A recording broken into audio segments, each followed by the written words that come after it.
It's Kate. And Oliver Hudson. Host of the new podcast, Sibling Revelry. That's right. We started this show because, you know what? No one talks about siblings and that dynamic. The siblings, they know each other better than anybody. Yes. You know. Listen to Sibling Revelry on the iHeartRadio app, Apple Podcasts, or wherever you listen to podcasts. I'm Jacob Goldstein. I used to host Planet Money. Now I'm starting a new show. It's called What's Your Problem? Every week on What's Your Problem, entrepreneurs and engineers describe the future they're going to build once they solve a few problems. I'm talking to people trying to figure out how to do things that no one on the planet knows how to do, from creating a drone delivery business to building a car that can truly drive itself. Listen to What's Your Problem on the iHeartRadio app or wherever you get your podcasts. Episode 270, Top Financial Lessons Learned from 2022.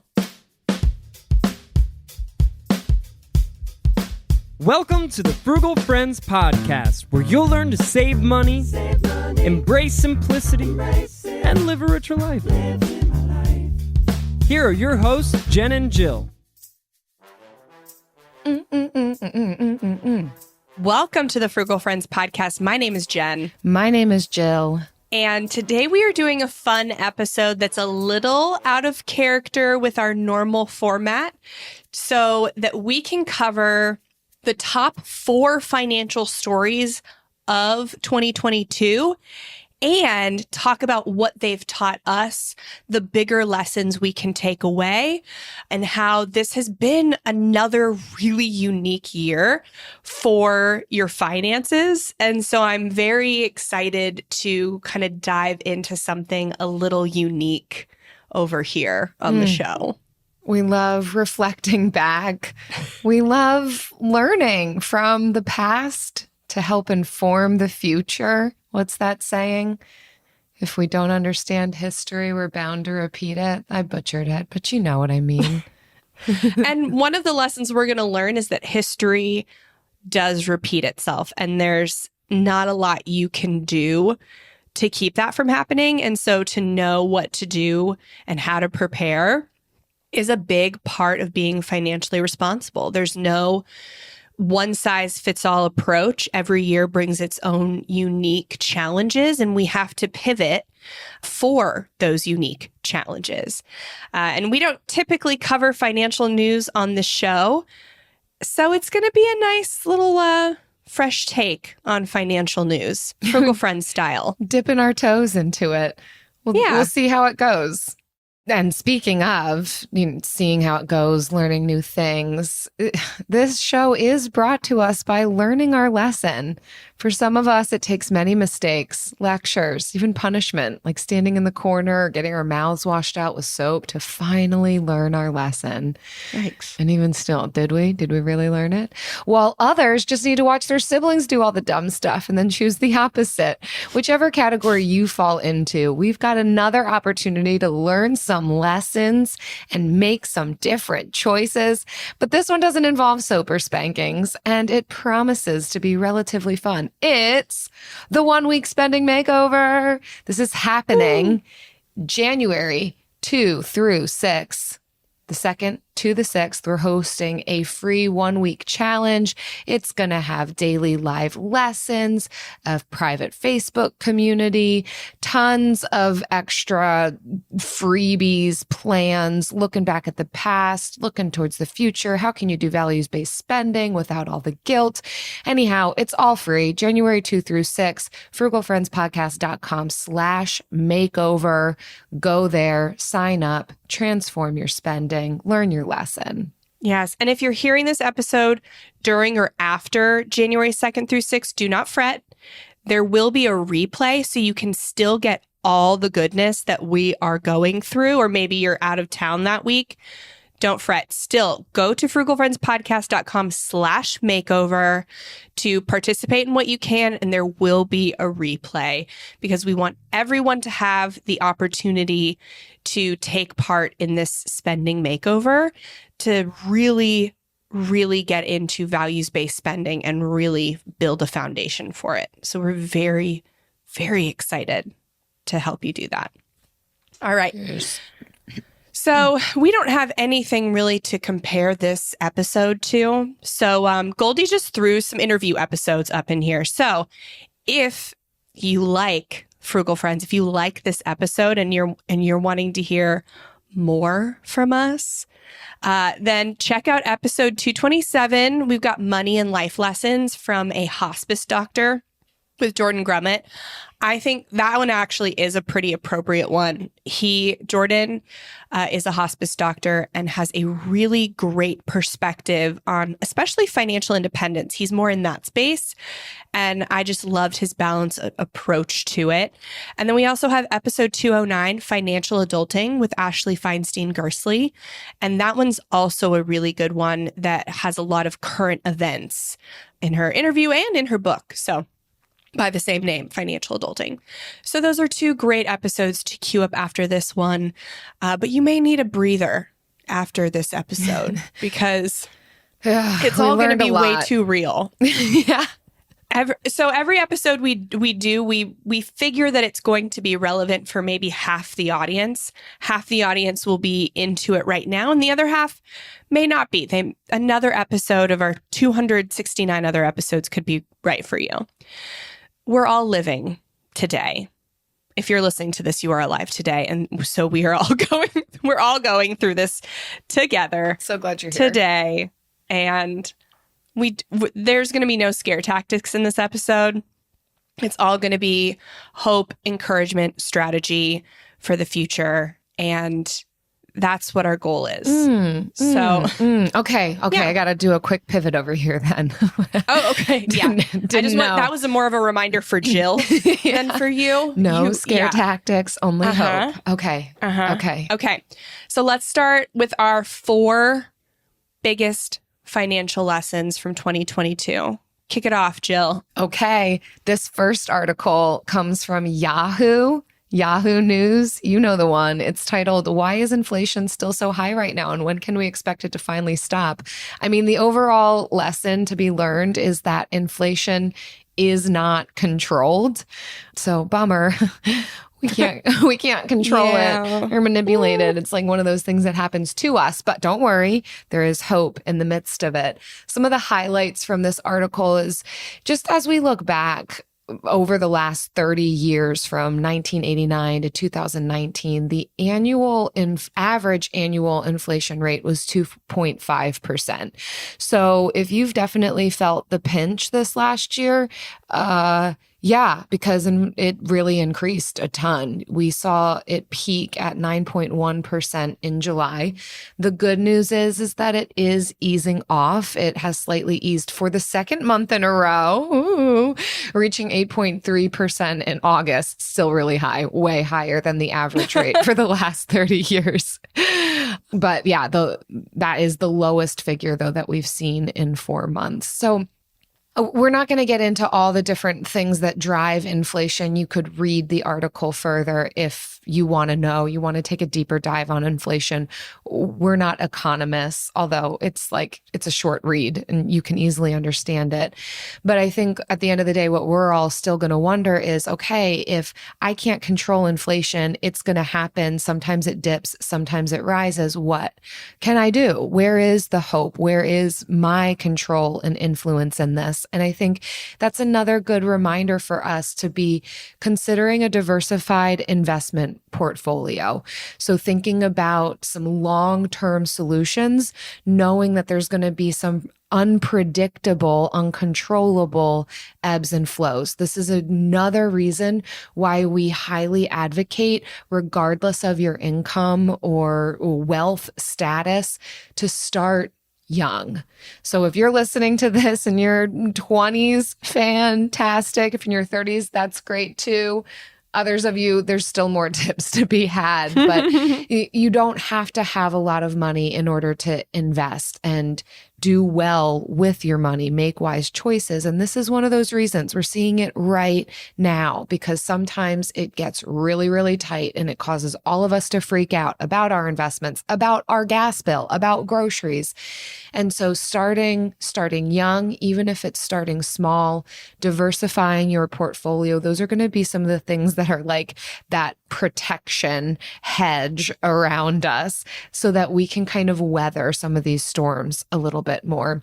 And if you do want to learn a little bit more about recession-proofing your finances, we had a really great, like amazing, super eye-opening for me at least, interview with Megan Rebuse. That's episode 224. So if you also want to take a deeper dive into that, great episode, great tips there. Oh yeah, so much good stuff on inflation from her. Yeah, some more just tangible tips. You all already know this, but connected to this idea of inflation, we can be focusing on our emergency fund. If we're wondering what's the best, most wise decision that I can make with my money that's going to help me in this regard, fully fund your emergency fund. We all know that's going to be different for everybody. Some of us, it's 3 months worth of living expenses. Some it's 6. Some it's our deductible for our medical insurance. Whatever it is for you, make that a priority. Get your emergency fund fully funded. Next is to pay off as many credit cards as possible. Typically, your credit cards are going to be your highest interest rate loans, essentially. So if you've got unpaid credit cards that is accruing massive levels of interest, you're going to be kind to yourself, kind to your wallet if you focus on paying off the highest interest rate credit card first and just keep tackling from there. And then just continuing to get creative. This is where all of the other Frugal Friends podcast episodes come in handy of how do I make wise choices, be intentional, spend around my values, save, invest well, just get creative in the ways that you can do well and weather the storms of inflation. Yeah. And it's also important to note that prices are not inflating at 8% every month. This is a year-over-year increase. So it's not as bad as the news outlets might make it seem to be. So we're seeing, but it's still extremely high, right? We're seeing like a 0.4% to 0.8% month over month increase, which is still crazy. Usually you want to see the 0.2 or less. So it's still like double what you want to see, but it is slowing down. So know that it's getting better and just take the short-term tips and the long-term tips. That's really all we can do with the lemons we've been given. So, yeah. All right. So our second lesson of this year in a news story coming from Kiplinger, and it's 8 facts you need to know about bear markets. And the lesson here is bear markets still exist. They are still, yes, they are. It's that you're doomed to repeat history if you don't learn from it. Bear markets are they're cyclical. Bear and bull markets are cyclical. So you can't always avoid bear markets just by knowing what has happened in the past. But for better or for worse, we have always learned a lot and implemented new laws and regulations so that we learn from the things from past bear markets. So a bear market, if you're unsure, it's when they take a broad market index like the S&P 500 and they use that as a benchmark. And when that falls 20% or more from its peak, then we are in a bear market. And they happen around every 5 years. And the average decline is actually about 33% for a bear market. And before this bear market that we are in currently, we had not seen one for 11 years. 11 years. So the average bear market lasts about 9 to 10 months. And we've only been in this one since June 2022. I know it feels like we've been in one for 3 years.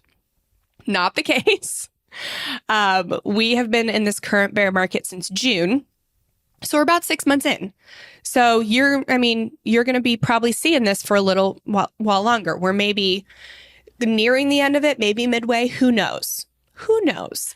But as inflation starts to slow down, we could see ourselves get out of a bear market. But you're there. It happens. Yeah. Right? Wow. Is that the hope? Is that the hope you're dangling in front of me? We could that it will end? Be out of the bear market. Statistically, bull markets last way, way longer than bear markets. But we're in one right now, and it's nothing to be scared of. I love this quote from the Kiplinger article. It says, most importantly, a patient long-term investor who is diversified in accordance with his or her age, stage in life, and risk tolerance can not only wait out a bear market, but profit from it. Remember, the market can be miserable at times, but its long-term trend is always up and to the right. Remember that. The market is miserable right now, but its long-term trend is always up and to the right. Like over decades. We're always going up and to the right if you look at it over the decades. So, our tips for weathering this bear market.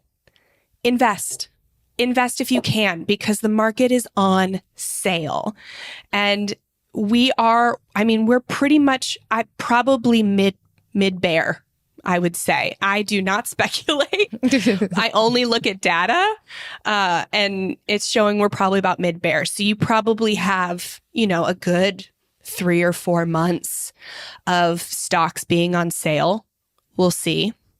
I don't know if it's hit rock bottom. It's looking like it has. It is looking like it's going up. But again, we could see there's always this we hit rock bottom and we go up a little bit and we go down a little more. So that's always a case that has happened frequently in the past as well. So if you can invest, start that Roth IRA. You have 3 days to start a Roth IRA to make it count for 2022. So do it now. Pull over to the side of the road and start one on your phone so that you can get this extra year. Because you can't invest in 2023 into your 2022 Roth IRA. You cannot start, to the best of my knowledge, there might be loopholes. You cannot start a 2022 Roth IRA in 2023, but you can't invest in it up till April. Unless you have a time travel machine. Unless you have a time travel machine. In which case, you should use it more wisely than just going back to 2022 and starting a Roth. There are other tips for you. You can email me if you want those. For those of us that don't have a time machine, start a Roth IRA today. And if you are prepared for those tips that we covered back in, preparing for inflation, then this is the time to do it. And choose diversified index funds. That's a second tip. You want to be as diversified as possible because it's not just US stocks that are down. It's also international. But sometimes they tend to flip. So if US is down, international may be a little more up, yada, yada. But if you're in a total stock market index, you're going to get a little bit of everything. So right now, when stocks are down, gold's a little up and stuff like that. Get diversified, and you can easily do that with 4 or less index funds. And then the third tip, probably the most important, is just don't look at your investments. Don't look. Put money in there and do not look. This is not the same tip that we give with your transactions and your budgeting. You should be looking at those. Don't look at your investments. It will just make you sad. And don't be sad. You have your whole life ahead of you. Yeah. Pretend you're playing hide and seek and just keep counting. Yes. And not looking, covering up your eyes, waiting for time to pass. We'll tell you when you can look. No, we won't tell you. We are not financial advisors. You look when you feel like it's the right time for you, but probably not in a bear market is probably not the right time. AI might be the most important new computer technology ever. It's storming every industry, and literally billions of dollars are being invested. So buckle up. The problem is that AI needs a lot of speed and processing power. So how do you compete without costs spiraling out of control?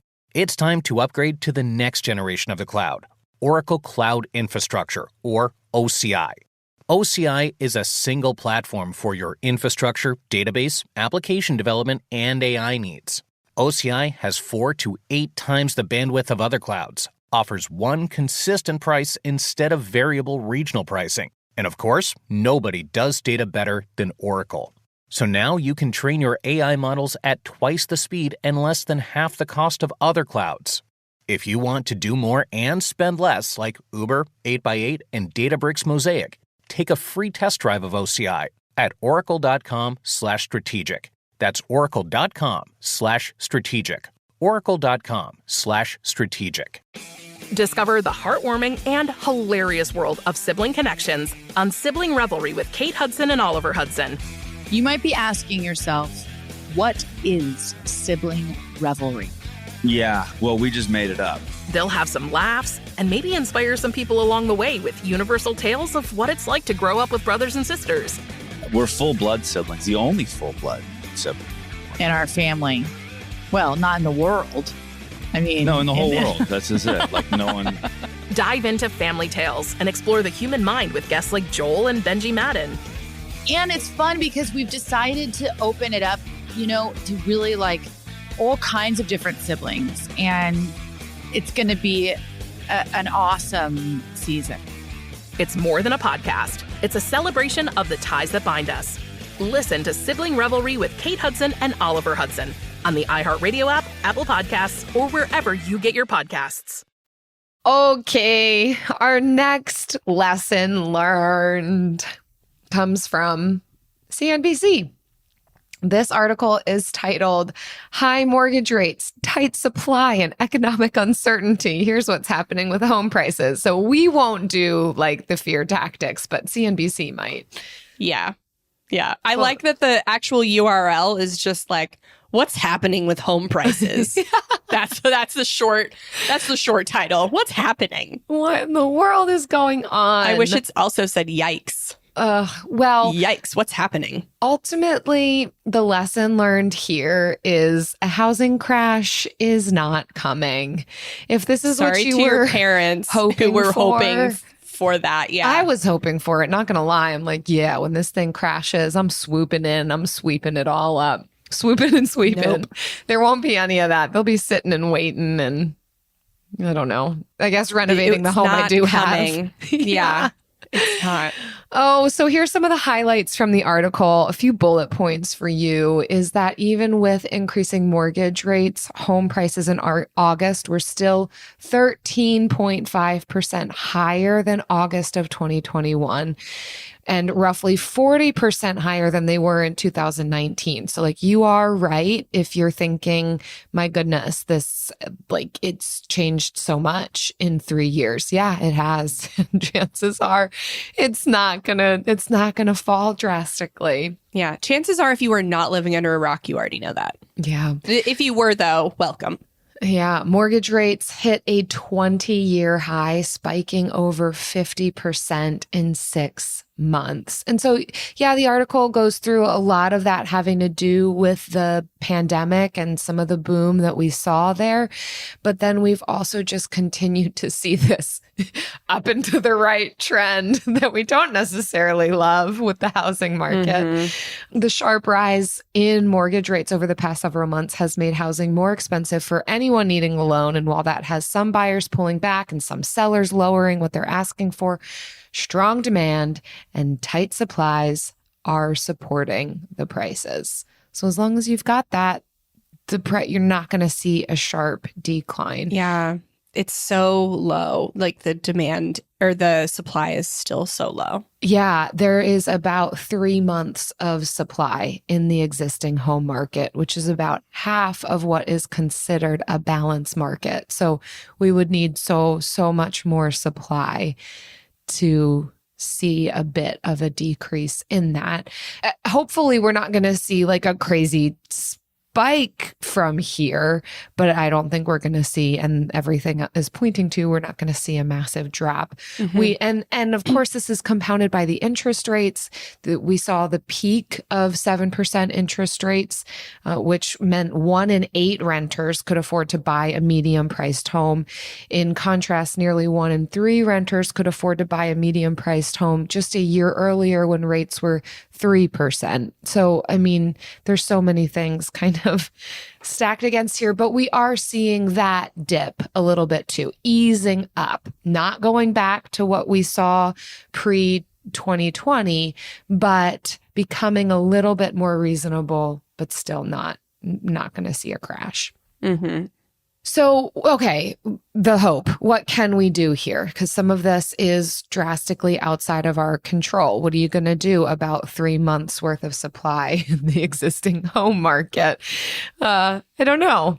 Maybe stick I don't where know. you I are. ain't got nothing for you. Stick where Good you luck. are. No swooping Bye. and sweeping. That's not going to happen. But if you are buying, if you are in the market right now, I think certainly putting down as little as possible can be a decent idea. Of course, you're going to have to look at your personal finances. And we did do an episode specifically on home buying in a really hot market. So if this is you, feel free to take that deeper dive with that episode. But putting down as little as possible can help you to have some more cash on hand. And then calculating the cost benefit analysis of buying points to reduce your interest rate instead of putting down a larger down payment, it could be advantageous to purchase some of those points for a lower interest rate for you. And then calculate all of your costs in the home buying process while keeping refinancing in mind. If you get a high interest rate, we're talking kind of that between 5 to 7%, plan to refinance in the next 2 to 3 years. So keep that in mind as you purchase your home. The reality that in a few years, hopefully you'll be able to get a better interest rate on your home and you can plan to refinance in that time and then have a better rate for the duration of your mortgage. Yeah. And that was episode 219, the home buying tips. Yeah. I mean, home prices are dropping a little bit, not as much as would make it like enticing to buy even with these high rates, but know that, I mean, they'll go down. They will hopefully, gosh, I can't say anything will happen. They should. Maybe. So it's probable that in 2 to 3 years, you can refinance out of that really high rate. It just makes it's just harder to qualify for a mortgage because of how high rates are right now and how high the prices are. But if you can get a house that's less expensive than it was earlier this year with the higher rate, if you can still qualify and you want to get in, do it, because then you can refinance. You can't change the price of your home once you buy it.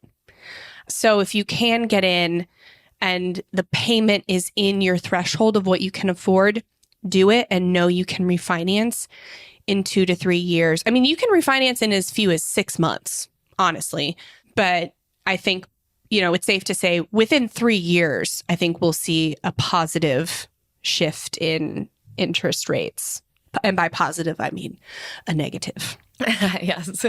Minus, less than. Yes, less. Ooh, Jen, I'm excited for this next one. Hot take Tony over here. Hot take Tony. Call me Hot Take Tony. Yeah. So our last one may not be the biggest story of the year, but is probably the biggest in the finance world right now. And that's the story of FTX. And this is coming from, there were so many articles to choose from, but I went with this one from Investopedia because I really like Investopedia. It's called The Collapse of FTX, What Went Wrong with the Crypto Exchange. And if you are not familiar with crypto, you might think that because crypto exchange is such a generic name for a fintech, you might just think that the entire cryptocurrency market has just collapsed. This is false. Not all of crypto has collapsed, but there are some things, and not even actually crypto related, to be learned from this story. So the crypto exchange, it's just like an exchange. When I say fintech, it's a financial startup. There's a ton of them. There's so many. It's a financial startup where you could exchange different cryptocurrencies. Another one, actually central to this story, is called Binance. So there are others out there. This has nothing to do with the actual like Bitcoin or Ethereum or the cryptocurrencies. Crypto exchange was just a crypto exchange, a very, very unique name for what it is, just like Binance.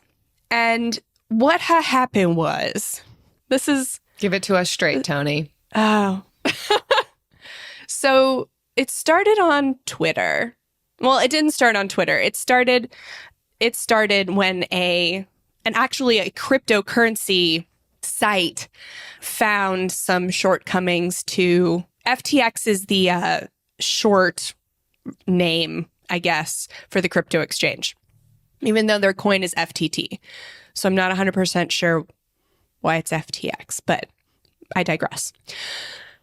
So they found out, I think it was Coinbase, somewhere, and they wrote a story, like a pretty scathing story on crypto exchange. And Binance, who's actually a major investor, is a competitor, but also a major investor, made some comments. And then the CEO of the crypto exchange got all his panties in a bunch and he started being rude on Twitter. And that was his downfall, because then Binance was like, I'm pulling out all my stake in this exchange. And that uncovered even more. To teach them a lesson. Kind of, Yeah. Punishment. But here's the thing. That uncovered that the CEO's other business, which was a hedge fund, was actually taking money from the crypto exchange without the permission of the investors. And so it was essentially a Ponzi scheme. And this was all uncovered over the series of this article was the catalyst for it. This was all uncovered over a series of 10 days. And so what this is teaching us not is that crypto is the enemy. Crypto is not the enemy. I mean, blockchain is going to be a really important part of banking in the future. In whatever way that looks like, I don't know. But it is like it will be an important technology to some extent. What I think that this should teach us is that you should be prioritizing your retirement investments first. Crypto is something you play with right now, and it should make up no more than, right now it's about 1% of the currency market, so it should make up no more than 1% of your portfolio if you want to have some kind of marker. So prioritize your retirement savings first. That way, if you had money in FTX or any other cryptocurrency exchange, you are not suffering from this. Second is also, again, don't view crypto as the enemy. Crypto was not the enemy. It was the new shiny thing. And that's actually the real lesson of this whole story is don't rely on the next new shiny thing. The next new shiny thing is not going to save you. Long-term consistency in investing and long-term consistency in intentional spending and earning, those are the unsexy solutions to your problems long-term. And that's it. The next new shiny thing is not your savior. Wow. So that's the Sounds real boring lesson in this. I know. I know. Hot take Tony over here. Boring Bob. Oh, gosh. At least it's not boring Bill. Never. Yes, never. But crypto was not the enemy in this story. It was the mismanagement of this company. And so that brings us to our third tip. Due diligence is always worth the time and hassle. So whether you are buying a home, whether you are investing for retirement, whether you are listening to a podcast and the host says something that you're like, well, I don't know if crypto's not the enemy. You do your own due diligence because it's always worth the time. It's always worth the inconvenience. The reason so many people lost money in FTX, and they weren't on the public market, it was all, private investors. They lost so much money because they wanted to be on the cutting edge of the next new shiny thing. And so they just put money in. And they just played on their Super Bowl ads. Do you remember these? FTX was the one that had like crypto Super Bowl ads this year. Were they this the was ones? Them. They were the ones. Yeah. Whoa. So they were huge this year in the crypto space. They were huge. And everyone was throwing money at them because on the outside, it looked like everything was working. But as soon as funny twist in the story, the CEO got rude, and then all this was, the stock plummeted once Binance took their stake out, and then Binance was like, I'm gonna come save you by buying you out, which is a funny thing because FTX did that in like January and February, bailed out a lot of crypto companies and was kind of hailed as a savior almost of crypto. And Binance was going to do that to them until they did their due diligence. Wow. And found out that the owner was using money for private stuff, funneling it to a different company off the books. Like the accounting was obscene. So Binance, it was so bad, Binance decided to not buy. So due diligence. Yeah. Always worth the hassle. And investors would have lost a lot less money had they done some due diligence. Slow and steady wins the race. It's fun to play with new things, and that's all fine and good too. But like, you're also okay if you just do like the traditional slow and steady due diligence. Yeah. And this isn't to say stuff. to be afraid of new technologies and new things. We shouldn't be afraid. We should embrace them to the extent that we can afford to embrace them. Yeah. Cautiously optimistic. But always do your due diligence. Wow. Thanks, Tony, for joining us on this show today. Really well done. Jill. We could listen to you forever talk about all of the hot takes. So thanks for giving us... Catch me on my new podcast, Crypto Chicks. Thanks for enlightening us on a little bit of the background. It felt like the highlights and the reels that I needed without all the other fluff. And you know what else we've got as our next segment? We had Tony, but up next is the Bill of the Week.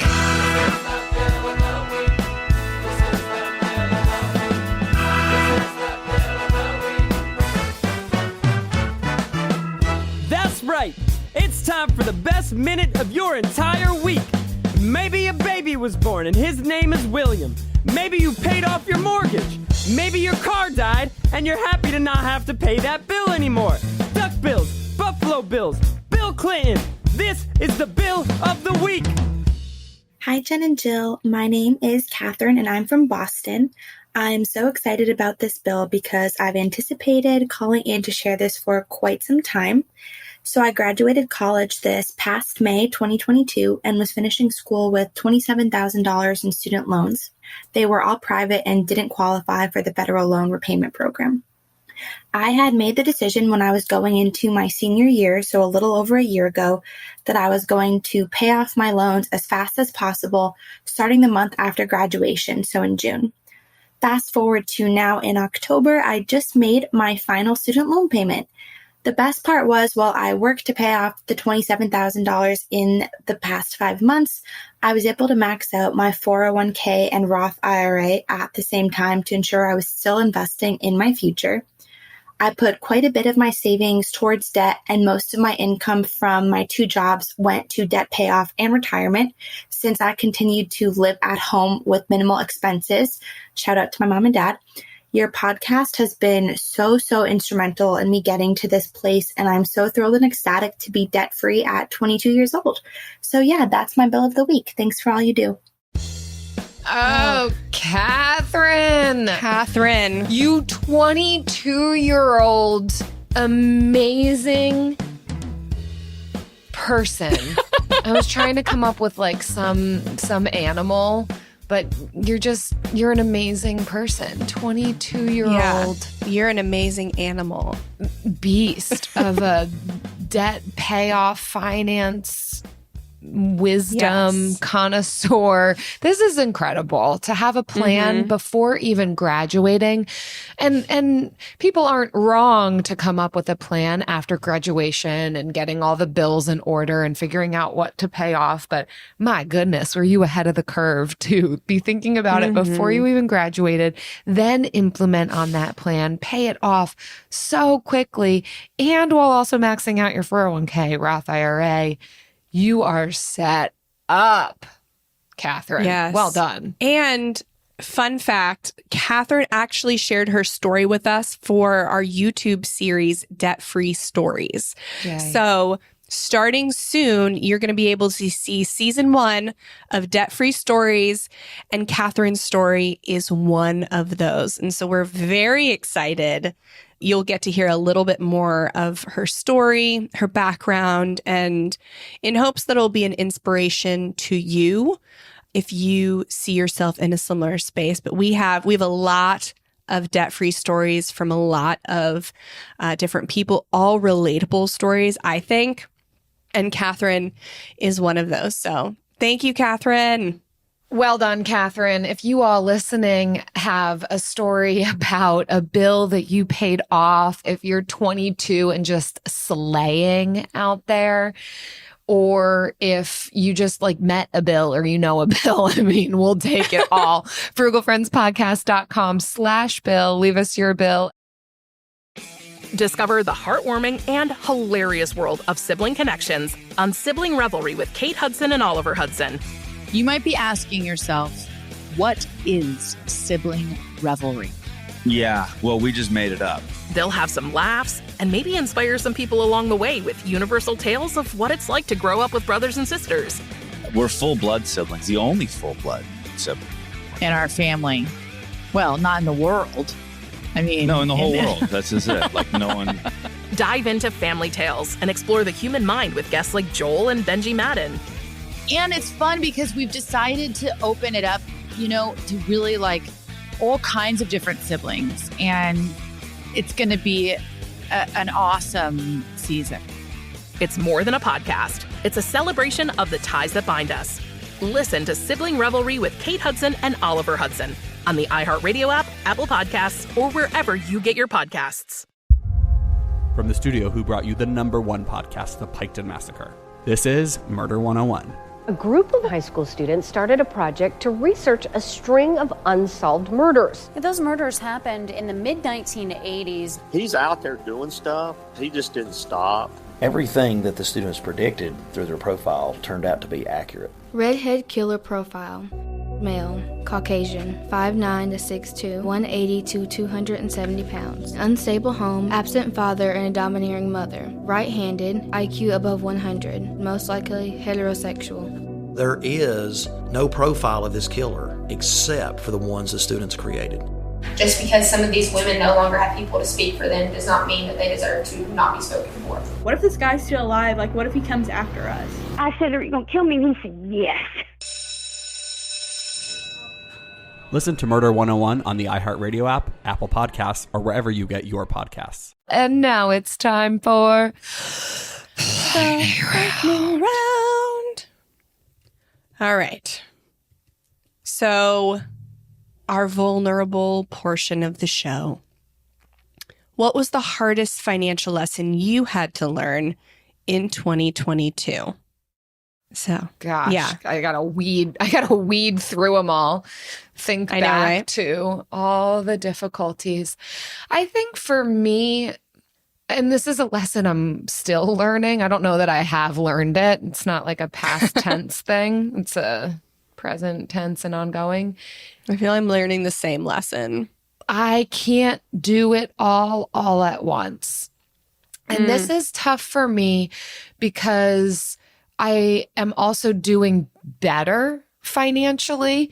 Eric and I, as a household, are making more money. We have more understanding of finances and how to use them wisely, how to spend wisely, how to save, how to invest. And so I think sometimes it can frustrate me that even with all that knowledge, I still can't, and increased income, I still can't do it all. Like there's still always going to be like the next thing or something that is a really great idea to do with my money, but I can't do it all. I can't cash flow renovations while fully funding every single sinking fund, while maxing out a Roth IRA, while investing in all these other different types of portfolios. Like I just can't, it's not endless for me. I'm not independently wealthy like that. So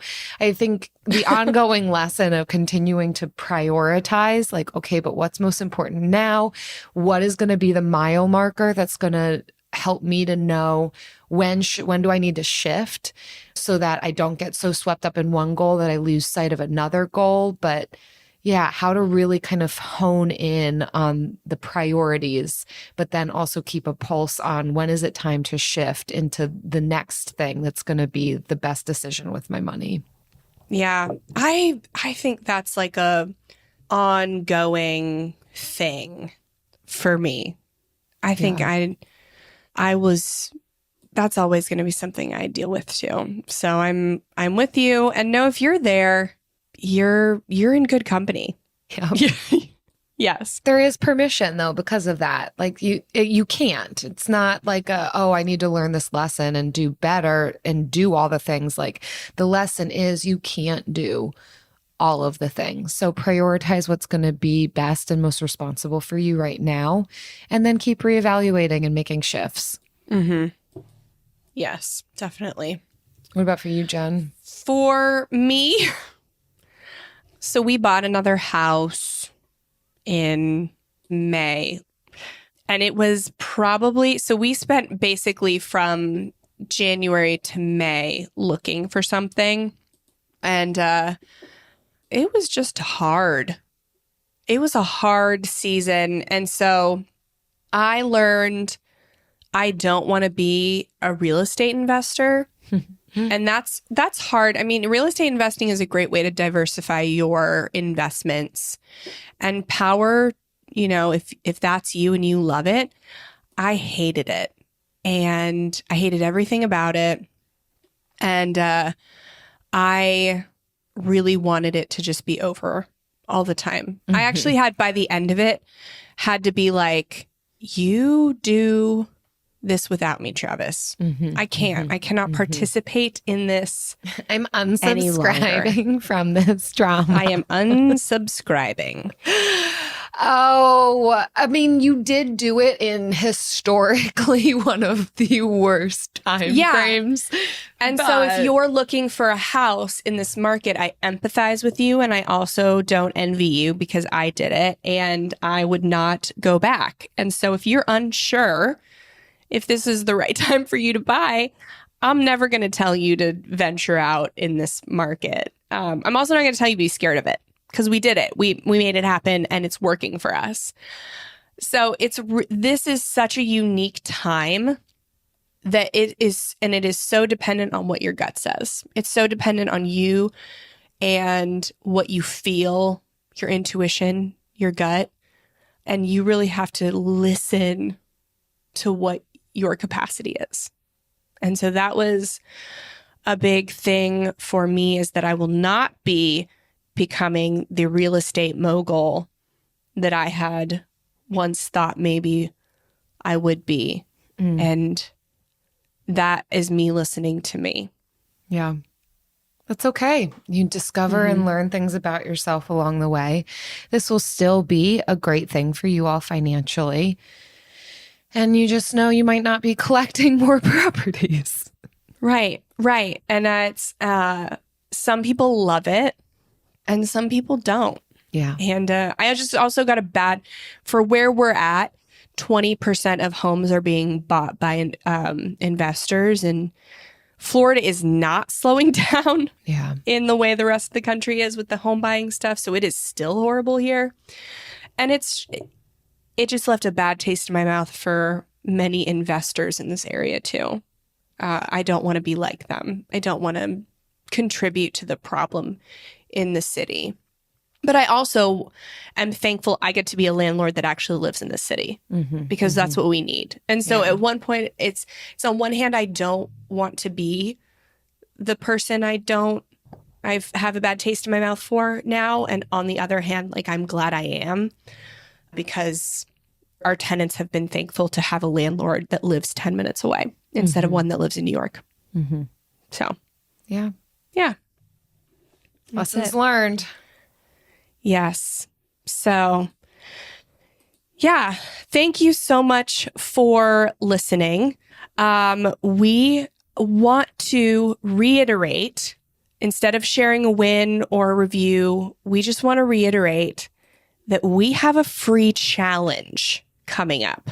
Okay. We just want to remind you that if you haven't already, go to frugalfriendspodcast.com/makeover and sign up for this 1-week challenge.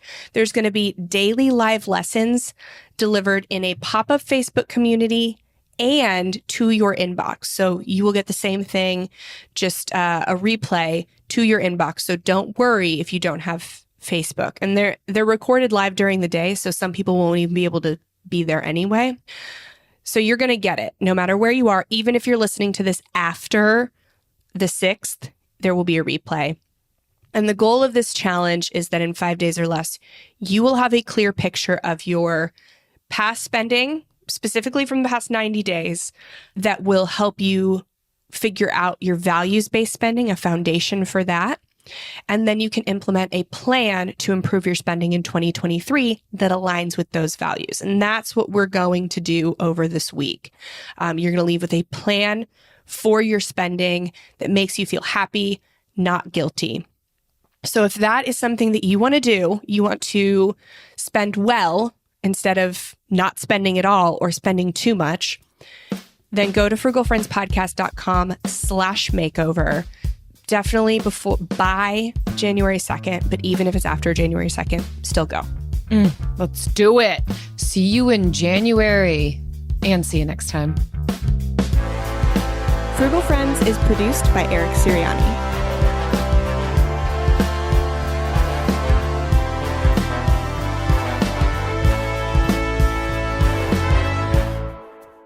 Jen, do I see the sparkly banner hangy thing behind you? Oh, yes. Pink okay, sparkle. So this I hung up with tape, and I was like, I wonder if it will just work with tape. It doesn't. It fell down, as you can see. But it is, the plan is for it to go on either side. And it was up for a day. And I bet it looked amazing. Now I have to really figure out how to put it up there. Did it look amazing? It looked amazing. Yes. Okay. When we figure out how to put it up, then we record in front of it. And whoever is still listening to us now can know what we're talking about in our studio. You'll be able to see it in our debt-free stories recordings, because it's up for those. Yay. And yeah. So we're recording this a little bit before the debt-free. It's just recording is a weird time warp. It's like we have a time machine, but we don't. We just have delayed publishing. Cannot use it to win the lottery in 2017. No. Or to invest in the highest yield stocks. But bummer. We can wow you with our movie magic. So catch it starting in the studio. January, I'll tell you right now, when Debt Free Stories premieres, it premieres January 9th. Yes. So right after the makeover. Yes, January 9th. Stay tuned. Okay, see you then. Discover the heartwarming and hilarious world of sibling connections on Sibling Revelry with Kate Hudson and Oliver Hudson. Dive into family tales, explore the human mind, and laugh with guests like Joel and Benji Madden. It's more than a podcast, it's a celebration of the ties that bind us. And it's fun because we've decided to open it up to really like all kinds of different siblings. And it's going to be an awesome season. Listen to Sibling Revelry with Kate Hudson and Oliver Hudson on the iHeartRadio app, Apple Podcasts, or wherever you get your podcasts. I'm Jacob Goldstein. I used to host Planet Money. Now I'm starting a new show. It's called What's Your Problem? Every week on What's Your Problem, entrepreneurs and engineers describe the future they're going to build once they solve a few problems. I'm talking to people trying to figure out how to do things that no one on the planet knows how to do, from creating a drone delivery business to building a car that can truly drive itself. Listen to What's Your Problem on the iHeartRadio app or wherever you get your podcasts.